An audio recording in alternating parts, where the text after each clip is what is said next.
ఈ రోజు మీరు అన్నారు ఇప్పుడు ఆయన ఏదో ఎనిమిలాగా చూసి ఎందుకు చూస్తామండి ఎనిమిలాగా? నాకు లోకేష్ గారికి మంచి ఫ్రెండ్షిప్ ఉంది, సిబిఎన్ గారు అంటే గౌరవం ఉంది. నీకు అంత ప్రేమ ఉంటే పోయి తెలుగుదేశంలో ఉండేటువంటి కేసీఆర్ గారు ఎన్టీఆర్ గారి శిష్యుడు కేసీఆర్ గారు, ఎన్టీఆర్ గారి శిష్యుడు కేసీఆర్ గారు. ఖమ్మంలో పోతే ఏదో 4 ఓట్లు వస్తాయని చెప్పి తెలుగుదేశం జెండాలతో నువ్వు మీటింగ్ లో మాట్లాడుతున్నావు. మాకు ఇంకా చాలా సారూప్యాలు ఉన్నాయి టీడీపీకి మాకు.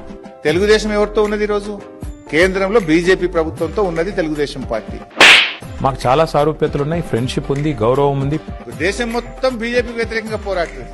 నువ్వు ఎవరితో కలిసి పనిచేస్తున్నావు? BJP TDP is one. ఇలా కేంద్రంలో అధికారం పంచుకుంటున్నారు, రాష్ట్రంలో బీజేపీ టీడీపీ అధికారం పంచుకుంటున్నారు. ఆ టీడీపీతో నువ్వు అంటగాగడం అంటే బీజేపీతో అంటగాగడమే కదా. ఏ శాపం తగిలిందో, చెడు చూపై కసిరిందో, ఎడబాటే రాసిందా.